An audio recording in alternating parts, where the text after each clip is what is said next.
everyone, welcome again to your own channel My Passion Teaching। तो कल हमने exercise number 3.5 complete कर ली थी। आज हम पढ़ेंगे एक्सरसाइज नंबर 3.6। उसमें कुछ ऐसी क्वेश्चंस आपको मिलेंगी जो लीनियर इक्वेशंस नहीं होंगी, बट आपको रिड्यूस्ड करना पड़ेगा उनको लीनियर इक्वेशन में कुछ सब्स्टिट्यूशन से। कुछ जैसे हम सब्स्टिट्यूशन मेथड आपने पढ़ा है वैसे ही कुछ सब्स्टिट्यूट करनी है किसी और की जगह वैल्यूज। जैसे फॉर एग्जाम्पल क्या, मैं आपको एक्सरसाइज से ही पहला क्वेश्चन जो है आपका वहीं से समझा देती हूँ। So your first question is solve the following pair of equations by reducing them to a pair of linear equations. So linear equations के बारे में आपको पता है कौन सी होती हैं, कैसी होती हैं, ठीक है। तो आपने जो गिवन इक्वेशंस दी गई हैं आपको, उनको आपने पहले तो लीनियर इक्वेशन में चेंज करना है, फिर उनको सॉल्यूशन फाइंड आउट करना है। बट यहाँ पे एक चीज है, आप सॉल्यूशन चाहे सब्स्टिट्यूशन मेथड से करो, क्रॉस मल्टीप्लिकेशन मेथड से करो, एलिमिनेशन मेथड से करो, वो टोटली आपके ऊपर डिपेंड है। बिकॉज आपको तो सब कुछ पता है, सारे मेथड आपने अच्छे से सीख लिए हैं, ठीक है। So let's start this question. First of all हमारा स्टेप क्या होगा, हमें ये जो आपके पास देखो यहाँ पे ये लीनियर इक्वेशन है नहीं, पहले एक्स जो होता था वो ऊपर होता था न्यूमरेटर में, अभी नीचे आ गया है। अब हमें एक चीज एक्स्ट्रा ऐड करनी पड़ेगी, वो होगी 1/2 1/x। आप इसको ऐसे लिख लो, मान लो, ठीक है, 1/3 1/y, कोई फर्क नहीं पड़ेगा ना उससे, लिख लिया हमने। नाउ नेक्स्ट स्टेप हमने क्या करना है, दीज इक्वेशंस पूरा सिस्टमैटिक वे में हम इसको लिखेंगे, जैसे एग्जाम के पॉइंट ऑफ व्यू से। These equations are not in the form of ax plus by plus c। This is your linear equation form, general form. तो ये इस इक्वेशन में नहीं है, इस फॉर्म में नहीं है, नहीं दिख रही ना आपको इस फॉर्म में ये, ठीक है। तो आपने ये लिखना भी है। जब आप बोर्ड में बैठोगे तो आपका पेपर करने का स्टाइल भी उस हिसाब से होना चाहिए कि एग्जामिनर खुद उस पर नंबर भी दे पाए। अगर आप अच्छे से नहीं लिखोगे तो फिर 5 नंबर मिलने होंगे तो 4 ही मिलेंगे, तो आप नहीं चाहोगे ना कि ऐसा हो। सो हाउएवर वी सब्स्टिट्यूट, हम क्या करेंगे, सब्स्टिट्यूट क्या करेंगे, हम जो 1/x है उसकी जगह हम पुट कर देंगे क्या, u पुट कर दो, या कोई भी नंबर p q पुट कर लो आप। u v ले रहे हैं अब यहाँ पे हम, 1/y is equal to v। ये नंबर हमने ले लिए, इसकी जगह हमने ये लिख दिया, इसकी जगह हमने ये लिख लिया, ओके। नाउ इसका दूसरा जो इक्वेशन थी वो है 1/3x plus 1/2y is equal to 13/6। इसको भी हम ऐसे लिख सकते हैं, 2 into 1/y is equal to 13/6। ये फर्स्ट इक्वेशन है, ये सेकंड इक्वेशन है। नाउ आपने ये सब्स्टिट्यूशन कर दी, फिर हमारा नेक्स्ट स्टेप क्या होगा, put the value of 1/x and 1/y in 1 and 2, या आप यहां से लिख सकते हो from 1 and 2। what will you get, 1/x की जगह हमने u लिखना है, तो फर्स्ट इक्वेशन ये है, इसमें आप 1/2 नीचे रहेगा क्योंकि ये नीचे ही है। 1/x की जगह हमने u लिख दिया है, बस वो लिख दिया और कुछ नहीं किया हमने, ठीक है। 1/3, अब 1/y की जगह हमने सब्स्टिट्यूट किया था v इज इक्वल टू 2, कुछ ऐसे आया। अब आप इसको और ज्यादा सॉल्व कर लीजिए, ये तो हमने पहले भी किए ना नॉर्मल इक्वेशंस जिनमें हमने फ्रैक्शन में थी, फिर हमने इनका एलसीएम लेके बिल्कुल लीनियर इक्वेशन में चेंज किया था। यहाँ पे कोई चेंज नहीं है, यहाँ पे कैसे होगा, यहाँ एलसीएम आ जाएगा 6, आपको एलसीएम लेना तो आता ही है। 3u plus 2v is equal to 2 and ये आ जाएगी आपकी इक्वेशन 3u प्लस 2v। अब यहाँ पे 6 डिवाइड में है, यहाँ जाके ये मल्टीप्लाई में हो जाएगा, ठीक है, यहाँ आ जाएगा 12। अब देख लो यहाँ पे ये आपकी फर्स्ट इक्वेशन बन रही है, इसको हम दे देते हैं नंबर 1। नाउ सेकंड क्वेश्चन में जब आप पुट करोगे, ये है आपकी second equation 1/3 u plus 1/2 v is equal to 13/6, okay. Now LCM 2u plus 3v is equal to 13/6। 6 यहाँ भी है, यहाँ भी कट हो जाएगा, आपके पास क्या बचा, 2u plus 3v is equal to 13। This is your, यहाँ पे थर्ड होगी, फोर्थ होगी, 1 2 हम ले चुके हैं, ठीक है। This is your third and fourth equation. Now ये लीनियर इक्वेशन बन गई, ठीक है, इजी वे में आ गई। अब इन दो इक्वेशन, मेन तो हमारा ये होता है कि अगर आपकी लीनियर इक्वेशन बन जाए तो आपके पास 3 मेथड है आपके पास सॉल्व करने के।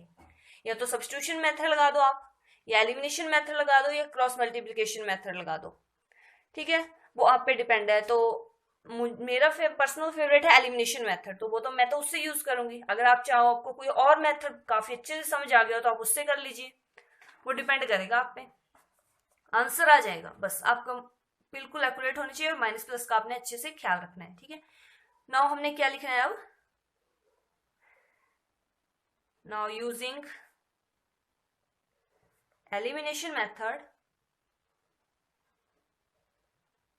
वी फाइंड द सॉल्यूशन, ठीक है। On substituting these values 1 and ये हमने पुट कर दी, फिर हमने यहाँ पे यूज कर रहे हैं हम elimination method. Now using elimination method we get, elimination method में क्या होता था, हमें किसी एक कोफिशिएंट को u या v या जो भी आपके पास वेरिएबल दिया है उनके एक कोफिशिएंट को इक्वल बनाना होता था। तो यहाँ पे तो इक्वल है नहीं, यहाँ पे 2 है, यहाँ 3 है, यहाँ 3 है, यहाँ 2 है। अगर मैं इसको 2 से मल्टीप्लाई कर दूं फर्स्ट इक्वेशन को, तो यहाँ आ जाएगा 6u plus 4v is equal to 24, और इसको मैं 3 से कर दूं तो कितना आएगा 6u प्लस 9v प्लस 39। सो 6u और 6u यहाँ आ जाएगा, इजी हो गया। ये हमने नेगलेक्ट कर देंगे, यहां से हम v की वैल्यू फाइंड आउट कर लेंगे। तो जो हमने करना होता है वो हमने लिखना भी पड़ता है हमें, ठीक है। नाउ मल्टीप्लाई ही करेंगे ना, मल्टीप्लाई इक्वेशन 2 एंड 3 वाई, इसको हमने करना है 2 से एंड इसको हमने करना है 3 से रिस्पेक्टिवली। ये लिखना जरूरी है आपको, रिस्पेक्टिवली। अगर आप रिस्पेक्टिवली लिखेंगे तो एग्जामिनर को क्या पता लगेगा कि 2 को किससे मल्टीप्लाई किया आपने। 3 और 4 इक्वेशन है ना आपकी, 3 और 4, ठीक है। तो रिस्पेक्टिवली मतलब यही होता है कि फर्स्ट के लिए फर्स्ट है और सेकंड के लिए सेकंड है, ओके। ये हो गया हमारा स्टेप। अब आप मल्टीप्लाई करके देखो क्या आ रहा है हमारे पास, 6u plus 4v is equal to 24, ये आपकी एक इक्वेशन बन गई। सेकेंड इक्वेशन क्या बनेगी, 6u plus 9v is equal to 39, और सिंपल इक्वेशन बन गई। अब आपने क्या करना है, यहाँ पे लिख लो 5 and 6, you will get this equations. अब क्या करेंगे आप, नाउ अब हमारे पास ये सेम हो गए। अब हमारा नेक्स्ट स्टेप क्या होता था, इनको माइनस या प्लस करना अकॉर्डिंग टू योर कन्वीनियंट। तो यहाँ पे हम माइनस कर देते हैं। नाउ 6 माइनस 5 क्या आएगा आपके पास, 6u plus 9v is equal to 39, 6u plus 4v is equal to 24, minus minus minus, क्योंकि माइनस लगाओगे तो ये साइन चेंज हो जाएंगे, ये और ये कट हो जाएंगे। यहाँ पे आ जाएगा 5v is equal to 15 and v is equal to 15 over 5 that is equal to 3। v की वैल्यू आपके पास आ गई 3। अब v की वैल्यू आ गई हमारे पास। अब हमारा स्टेप क्या होता था, u की वैल्यू फाइंड आउट करनी, यानी कि एक वेरिएबल की आ जाती थी तो दूसरे वेरिएबल की फाइंड आउट करते थे हम वैल्यू पुट करके। So put it in equation number 3, v is equal to 3 in equation 3। जब मैं आप पुट करोगे इसको तो 3u प्लस 2, v की वैल्यू हमारे पास 3 is equal to 12, 3u plus 6 is equal to 12, 3u is equal to इस साइड जाएगा 6 एंड u की वैल्यू आपके पास आ जाएगी 2। अब हमारा u और v की वैल्यू आ गई, पर आपका क्वेश्चन अभी खत्म नहीं हुआ है। यू नो कि आपने स्टार्टिंग में क्या किया था, 1/x को u माना था और 1/y को v माना था। मेनली आपका क्वेश्चन जो है वो x और y वेरिएबल्स में है, तो स्टिल आपको x और y की वैल्यू फाइंड आउट करनी पड़ेगी। वो आप कैसे फाइंड आउट करोगे, what 1/x is equal to u and यहाँ एंड लिख लो, and 1/y is equal to v, ये आपने माना हुआ है। तो u की वैल्यू कितनी आई 2, वो यहां लिख दो। v की वैल्यू कितनी आई आपके पास 3, वो यहां लिख दो। अब इनको क्रॉस मल्टीप्लाई कर लो, जिनके जो 1 होगा यहाँ पे भी 1 होगा, यहाँ पे क्रॉस मल्टीप्लाई कर लो आप। तो x की 1 ही आएगा, x is equal 2x is equal to 1।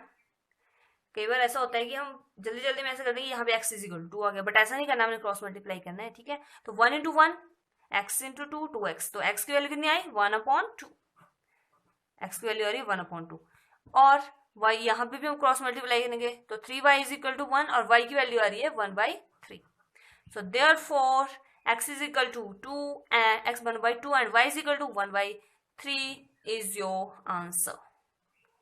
Last में ये लिखना है कि आप फाइंड आउट किया है आपने। कई बार हम ऐसा करते हैं यहाँ आंसर हम नहीं लिखते हैं तो एग्जामिनर सोचेगा कि क्या, मतलब एक सिस्टम होना चाहिए आपका पेपर सॉल्व करने का। सो इजी क्वेश्चन है ना, आपने सिर्फ यही चेंज हुआ आपका कॉन्सेप्ट यहाँ पे जो हमने सब्स्टिट्यूट किया, ठीक है। बाकी तो आप किसी मेथड से करो। चलो एक और क्वेश्चन ट्राई करते हैं हम। इस क्वेश्चन में अंडर रूट आ रहा है, स्क्वायर रूट आ रहा है, तो ये देख के घबराना नहीं कि अब इसमें हम क्या पुट करेंगे। आपका फर्स्ट स्टेप ये होगा गिवन इक्वेशंस आर एंड फिर हम क्या करेंगे लीनियर इक्वेशंस इसको बनाएंगे। सो फर्स्ट हमारा स्टेप क्या होता है पुट। अब यहाँ पे 1/√x को हम ले लेंगे u या p q जिस फॉर्म में आप लेना चाहो। 1/√y को हम ले लेंगे v। सो इजी है, फिर यहाँ पुट कर दो ये वैल्यूज जाके। तो 1/√x को हमारा u 3v = 2। इस वाली में क्या आएगा 4u - 9v = -1। ये आपकी दो इक्वेशंस बन गई, कोई दिक्कत 1 and 2। नाउ आपकी मर्जी, आप किसी मेथड से करो। अगेन मैं एलिमिनेशन मेथड से कर रही हूँ। नाउ प्रतिस्थापित होते हैं उसको हिंदी में बोलते हैं, ठीक है, यूजिंग एलिमिनेशन मेथड। अब मैंने यहाँ एलिमिनेशन मेथड से किया है तो आपने जरूरी नहीं है आपने एलिमिनेशन मेथड से ही करना है। चाहे आप अगर आपको एलिमिनेशन मेथड अच्छा लगता है तो आप करो उससे, जो भी आपको कन्वीनियंट लग रहा है अपने अकॉर्डिंग, ठीक है। आप चाहे तो इन क्वेश्चन को किसी और मेथड से ट्राई करना, फिर देखना आपका आंसर सेम आता है ये नहीं आता है, ये आपको होमवर्क रहा, ठीक है। नाउ यूजिंग एलिमिनेशन मेथड, अब देखो यहाँ पे 2u है, यहाँ 4u है, तो इसको हम 2 से अगर मल्टीप्लाई करें तो यहाँ 4u बन जाएगा। So multiply equation 1 by 2 we get 4u plus यहाँ भी मल्टीप्लाई करना है, ये नहीं भूलना है कि एक में किया और गलत हो जाता है फिर क्वेश्चन आगे भी गलत आएगा। अब हमारा स्टेप होता है इनको हमने सब्ट्रैक्ट करना है। सब्ट्रैक्टिंग कौन सी इक्वेशन करें हम, -2 को करते हैं, ठीक है। 2 from 3, तो 4u + 6v = 4, 4u - 9v = -9। तो माइनस जब करोगे तो इनके सिंबल चेंज हो जाएंगे ना, माइनस प्लस और ये प्लस हो जाएगा, ये और कट हो जाएगा। 6 + 9 is 15v = 5, v = 5/15 which is equal to 1/3। So v की वैल्यू हमने फाइंड आउट कर ली, दैट इज 1/3। नाउ अब हम यहां से पुट करेंगे इस वैल्यू को, पुट v = 1/3 इन इक्वेशन 1 और हम यहां से u फाइंड आउट कर लेंगे। इक्वेशन 1 आपकी ये है। सो 2u + 3 × 1/3 = 2। 3 से ये 3 कट हो गए, यहाँ बच गया 1। 2u केवल ऐसा भी हो जाता है हमारे गलती से कि हम यहाँ कट कर देते हैं और सोचते हैं यहाँ 0 हो गया और ये नहीं होगा, 2u यहाँ डायरेक्ट आ गया, बट ऐसा नहीं है, यहाँ 1 है तो 1 प्लस का इस साइड जाके माइनस हो जाएगा तो 1 आ जाएगा और u की वैल्यू आ जाएगी आपके पास 1/2। दोनों की वैल्यू हमने निकाल ली, कोई अलग चीज तो नहीं की ना हमने, पेपर पॉइंट ऑफ व्यू से अच्छे से समझना है आपने। फिर u और v इनकी वैल्यू निकाल ली, बट एंड में क्या लिखना है हमने, वट जो हमारे पास 1/√x था वो हमने u माना हुआ था, तो u की वैल्यू कितनी है आपके पास 1/2 आई ना, और आपका जो y था 1/√y आपने उसको v माना था। सो 1/√y की वैल्यू, v की वैल्यू कितनी फाइंड आउट की है हमने 1/3 फाइंड आउट की है। हमें चाहिए x और y की वैल्यू। सो यहाँ पे अगर हम पहले हम क्रॉस मल्टीप्लीकेशन कर लेते हैं, यहाँ भी और यहाँ भी, तो ये आ जाएगा √x = 2 और यहाँ आ जाएगा √y = 3।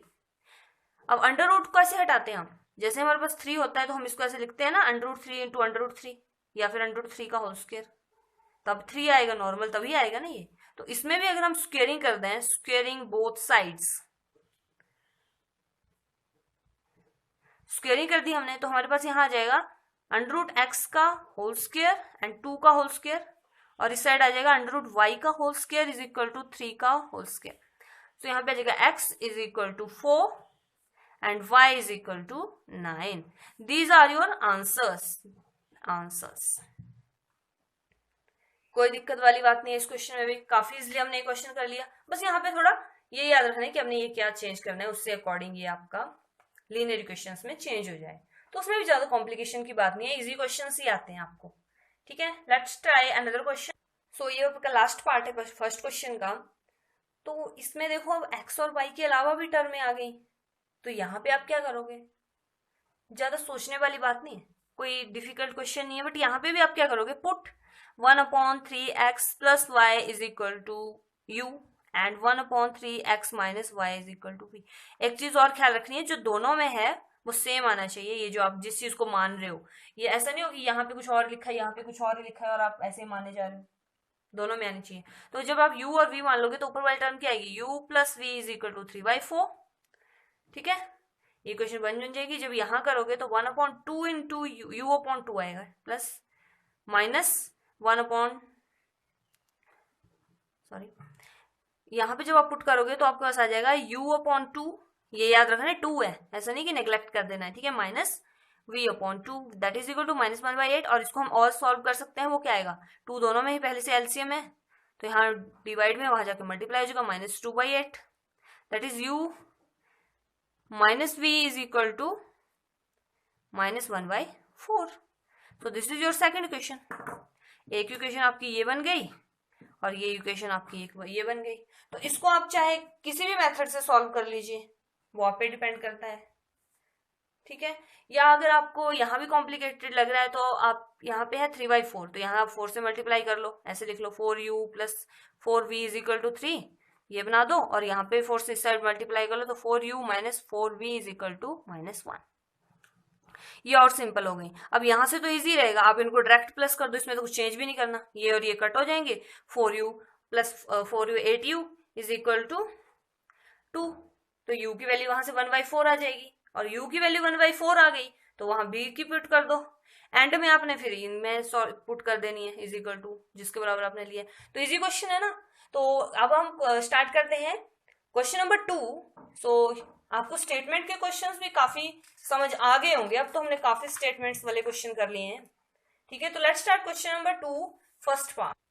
तो the question is Ritu can row downstream 20 kilometre in 2 hours। Ritu धारा के अनुकूल 2 घंटे में 20 किलोमीटर तैर सकती है, and upstream 4 kilometre in 2 hours, और धारा के प्रतिकूल 2 घंटे में 4 किलोमीटर तैर सकती है।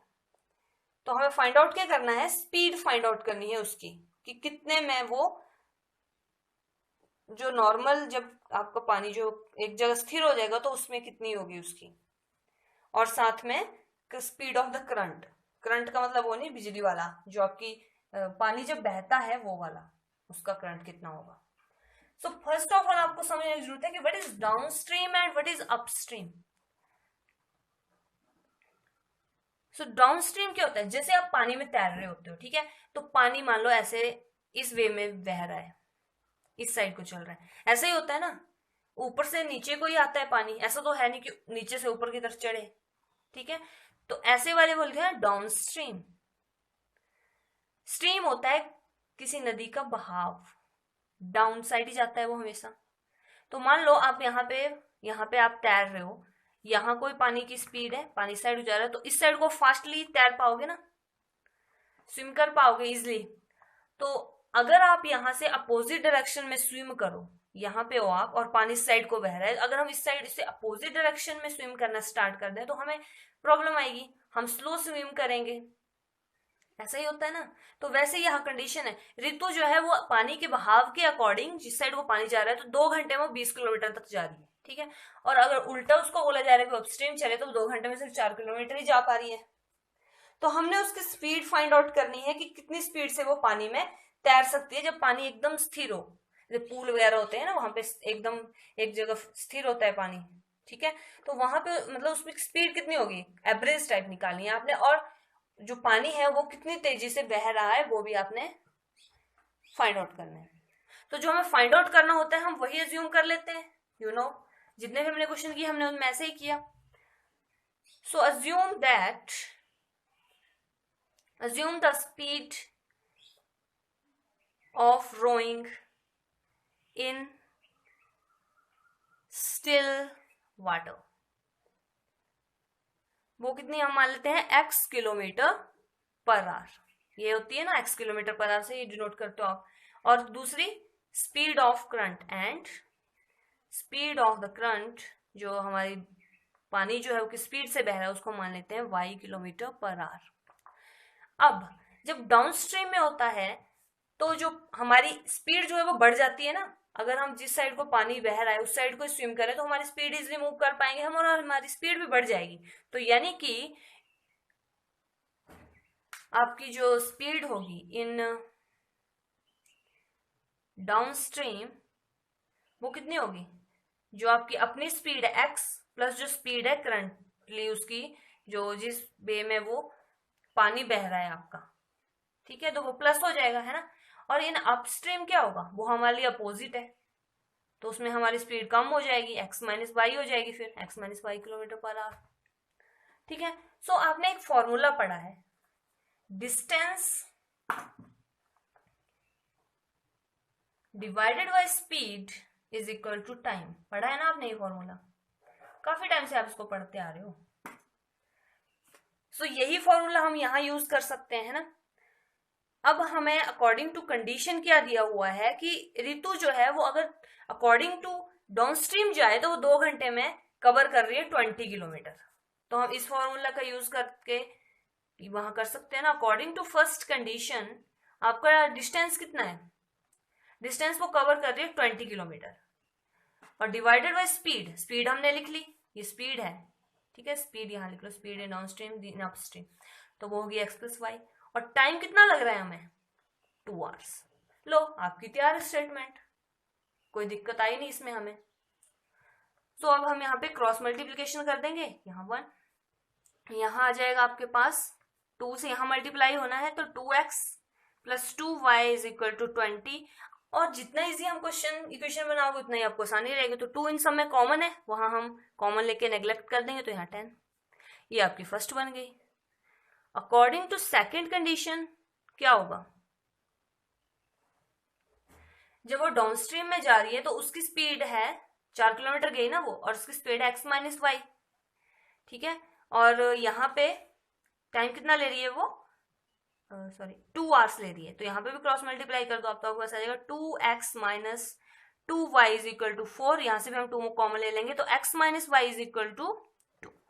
अब तो ये बहुत इजी इक्वेशंस बन गई, यहाँ पे आप डायरेक्ट एडिशन कर लो, y खुद नेग्लेक्ट हो जाएगा, प्लस माइनस का है। नाउ यूजिंग कौन सा मेथड यूज कर रहे हो वो आपने मेंशन करना है, एलिमिनेशन मेथड में यूज कर रही हूँ यहाँ पे, आप चाहे कोई और मेथड करना चाहे तो उससे भी कर सकते हो। एलिमिनेशन मेथड यूज करेंगे हम, इन दोनों को ऐड कर देते हैं, ठीक है। Add 1 and 2, what will you get, x plus y is equal to 10 and x minus y is equal to 2। Plus ही कर रहे हैं हम, कुछ चेंज नहीं आएगा, सिंपल है, ये और ये कट हो जाएंगे, आपको 2x is equal to 12 and x is equal to 12 over 2 that is 6। और x माना क्या था हमने, उसकी स्पीड मानी थी, जो करंट वाटर में उसकी जो रोइंग स्टिल वाटर में उसकी स्पीड कितनी है, वो 6 किलोमीटर पर आवर आ गई। और फिर x की वैल्यू हम पुट कर देंगे, put x is equal to 6 in equation number 1, ये 2 किसी में पुट कर लो, 6 plus y is equal to 10, y is equal to इससे माइनस हो जाएगा 4, ये इसकी वैल्यू आ गई। देयरफॉर जो आपको फाइंड आउट करने के लिए दिया होता है वो एंड में लिखना जरूरी है, तभी अच्छे से आपकी सिस्टमेटिक वे में आपका क्वेश्चन होगा। Therefore speed of Ritu in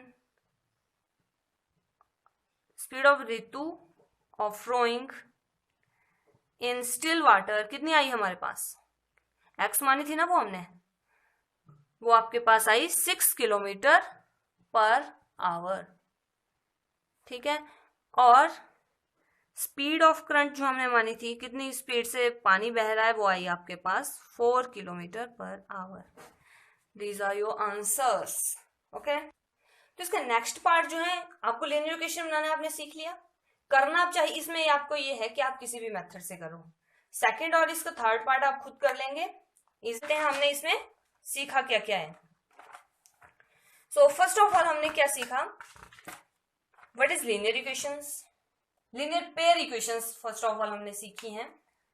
secondly हमने उसके a1 a2 b1 b2 उनके कोफिशिएंट फाइंड, उनके कोफिशिएंट से उनकी इंटरसेक्टिंग लाइन्स हैं, पैरेलल लाइन्स हैं या कोइंसिडेंट लाइन है वो सीखी, ये सीख लिया हमने। फिर हमने उसको फाइंड, उनको जो लीनियर इक्वेशंस हैं उनको बनाना सीख लिया, वर्डिंग फॉर्म में। फिर उसके बाद हमने नेक्स्ट सीखा उनको सॉल्व करना बाय ग्राफिकल मेथड। पहले तो ग्राफ बनाना सीखा, कैसे उनको ग्राफिकल मेथड पे रिप्रेजेंट करते हैं, फिर उसको सॉल्व करना सीखा हमने। फिर हमने अलजेब्रिक मेथड से सीखा क्या, सब्स्टिट्यूशन मेथड यूज किया हमने, क्रॉस मल्टीप्लिकेशन यूज किया, एलिमिनेशन मेथड यूज किया हमने, एंड में कुछ रिड्यूस्ड इक्वेशन करके उनको सॉल्व किया। So that's all, your chapter is finish. So कल हम स्टार्ट करेंगे chapter number 4, that is your quadratic equations. This is also very important chapter according to board exam. So hope आपको ये chapter समझ आ गया। जहां भी अगर आपको कोई प्रॉब्लम है तो आप कमेंट कीजिए, मैं आपको बता दूंगी। एंड लाइक कीजिए, शेयर कीजिए, सब्सक्राइब कर दीजिए चैनल, ताकि जल्दी जल्दी हम सिलेबस खत्म कर पाए। 3 चैप्टर तो हमने कर लिए, बाकी बचे हुए भी हम जल्दी जल्दी कर पाएंगे। So keep supporting, thank you.